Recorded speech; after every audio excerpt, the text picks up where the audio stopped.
Professional English for LLM governance, API dependencies, and data use. Welcome. Today we're polishing your professional English for LLM governance, perfect for policies, MSAs, and data processing addenda. Our focus is the tricky intersection of third-party APIs and client data, where small wording gaps become big operational risks. By the end, you'll write clear, enforceable clauses that set expectations, reduce disputes, and protect your product when dependencies wobble.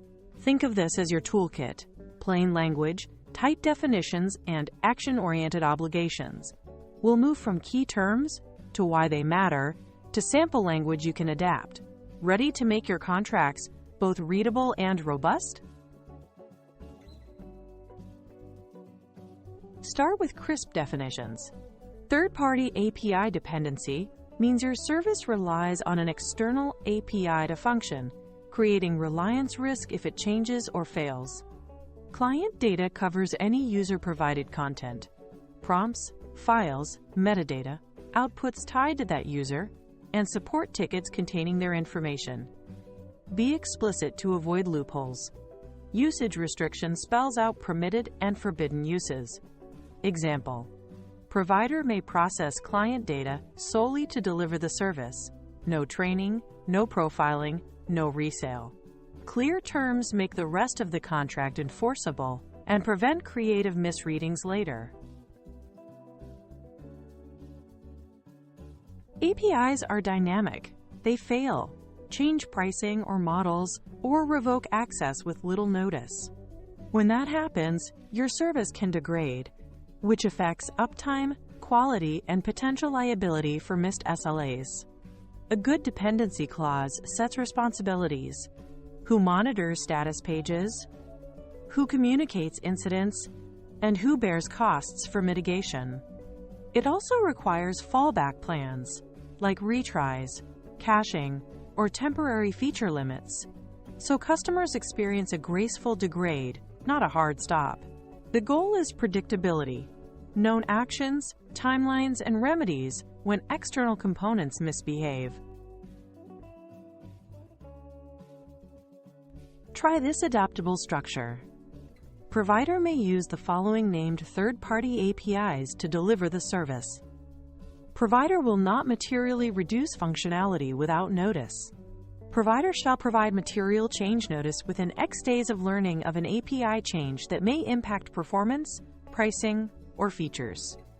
During any outage or material degradation, provider will promptly notify client, describe impacts, and implement mitigations, e.g., retries, throttling, substitution.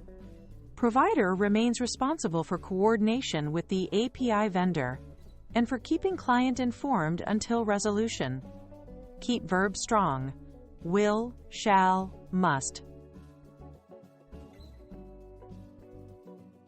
Lock down reliability.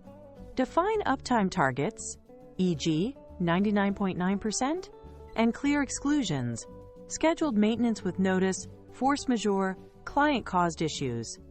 Describe technical mitigations, retry policies with backoff, caching of non-sensitive results, and offline modes that preserve core workflows. Add a substitution path if an API is deprecated.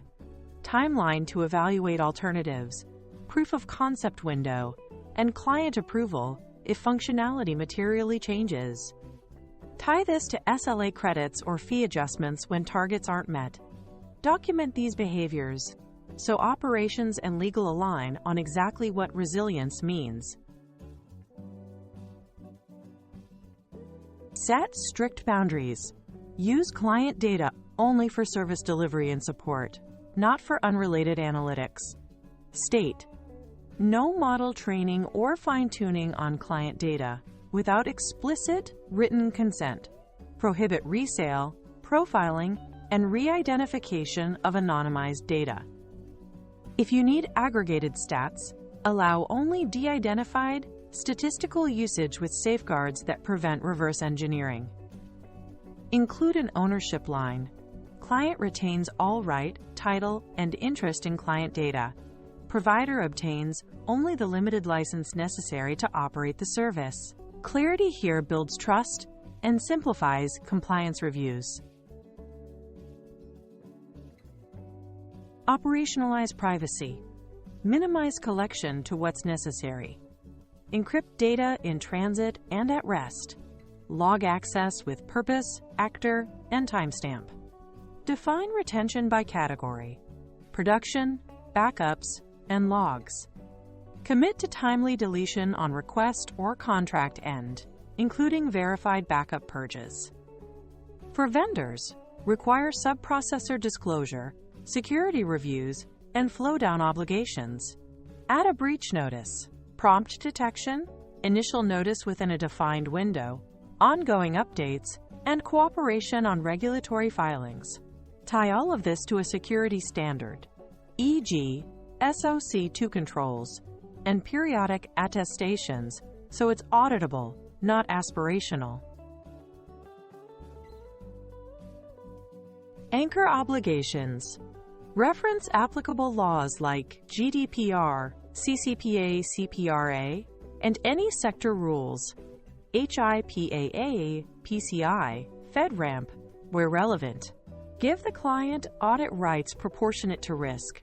Review reports, request evidence, or conduct assessments with reasonable limits. Define penalties for material breaches, SLA credits, fee reductions, or specific performance, and allow termination for repeated or uncured violations without extra charges. Include a cooperation clause for DPIAs, DSARs, and regulator inquiries. Finally, add a survival clause so key data, confidentiality, and audit terms remain enforceable after termination.